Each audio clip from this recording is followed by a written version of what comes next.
Yemen പൗരനെ വധിച്ച കേസിൽ വധശിക്ഷ കാത്തുകഴിയുന്ന മലയാളി നഴ്സായ നിമിഷപ്രിയയുടെ മോചനത്തിനായി കേന്ദ്ര സർക്കാർ അടിയന്തരമായി ഇടപെടണമെന്ന് Nimishapriya action council vice president Deepa Joseph പറയുന്നു. നിമിഷപ്രിയയുടെ സന്ദേശം തള്ളിക്കളയാനാകില്ലെന്നും ഇതിനു ശേഷം ഈ വധശിക്ഷ നടപ്പാക്കുന്നതിനായി നടപടികൾ തുടങ്ങിയേക്കാമെന്നും അവർ പറഞ്ഞു. ഈ സാഹചര്യത്തിൽ മോചനത്തിനായി കേന്ദ്ര സർക്കാർ ഇടപെടണമെന്നും ഇനി കേന്ദ്രത്തിന് മാത്രമേ ഈ കാര്യത്തിൽ സഹായിക്കാനാകൂ എന്നുമാണ് ദീപ ജോസഫ് പറയുന്നത്. ഇന്നലെ വധശിക്ഷ നടപ്പിലാക്കാൻ ജയിൽ അധികൃതർക്ക് അറിയിപ്പ് കിട്ടിയതായി പറഞ്ഞെന്നാണ് നിമിഷപ്രിയയുടെ സന്ദേശത്തിൽ വ്യക്തമാകുന്നത്. ജയിലിലേക്ക് ഒരു അഡ്വക്കേറ്റിന്റെ ഫോൺ കോൾ എത്തിയെന്നാണ് നിമിഷപ്രിയ ആ സന്ദേശത്തിൽ പറഞ്ഞത്. ആക്ഷൻ കൗൺസിൽ കൺവീനർ ജയൻ ഇടപ്പാളിനാണ് ഈ ഓഡിയോ സന്ദേശം ലഭിച്ചത്. യമനിൽ ഇപ്പോൾ കോടതികൾ അവധിയാണെന്നും നിമിഷപ്രിയയുടെ സന്ദേശം ശരിയാണോ എന്ന് ഉറപ്പിക്കാനായിട്ടില്ലെന്നും നിമിഷപ്രിയ ആക്ഷൻ കൗൺസിൽ മെമ്പർ സാമുവലും പറഞ്ഞിരുന്നു. അതേസമയം നിമിഷപ്രിയയ്ക്ക് ലഭിച്ച സന്ദേശം വ്യാജമാണെന്ന് ഇന്ത്യൻ എംബസി പറയുന്നുണ്ട്. 2017 യമൻ പൗരനായ തലാൽ അബ്ദു മഹദിയെ കൊലപ്പെടുത്തിയ കേസിൽ നിമിഷപ്രിയയ്ക്ക് വിചാരണ കോടതി വധശിക്ഷ വിധിച്ചിരുന്നു. നിമിഷപ്രിയയെ രക്ഷിക്കാനുള്ള ഏക മാർഗം തലാലിന്റെ കുടുംബത്തിന് ദയാധനം നൽകുകയായിരുന്നു. തലാലിന്റെ കുടുംബത്തെ നേരിൽ കണ്ട്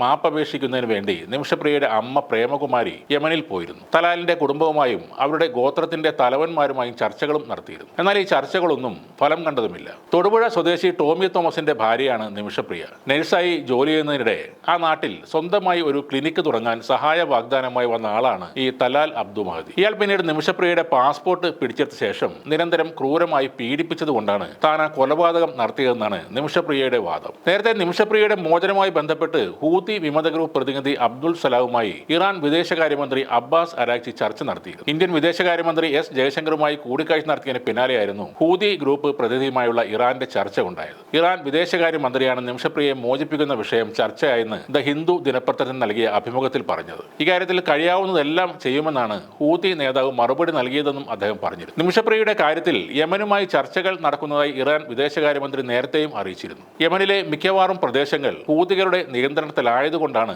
ഇന്ത്യ ചർച്ചകൾക്ക് ഇത്തരത്തിൽ ഇറാന്റെ സഹായം തേടിയത്. നിമിഷപ്രിയയുടെ അമ്മ ഇപ്പോഴും യമനിൽ തന്നെയാണ് കഴിയുന്നത്. കൊല്ലപ്പെട്ട യമൻ പൗരന്റെ കുടുംബത്തിന് ദയാധനം നൽകി മോചനം സാധ്യമാക്കുന്നതിന് വേണ്ടിയാണ് അവർ അവിടെ തന്നെ നിൽക്കുന്നത്. വിദേശകാര്യ മന്ത്രാലയത്തിന്റെ അക്കൗണ്ടിലൂടെ $40,000 കൊല്ലപ്പെട്ട യമൻ പൗരന്റെ കുടുംബത്തിന് കൈമാറിയതായി കേന്ദ്രമന്ത്രി കീർത്തി വർദ്ധൻ സിംഗ് നേരത്തെ അറിയിച്ചിരുന്നു. തുടർ നടപടികൾ സംബന്ധിച്ച വിഷയത്തിൽ നിമിഷപ്രിയയുടെ കുടുംബവും കൊല്ലപ്പെട്ടയാളുടെ കുടുംബവും തമ്മിൽ ചർച്ച തുടരുകയാണെന്നും വിദേശകാര്യമന്ത്രി പറഞ്ഞിരുന്നു.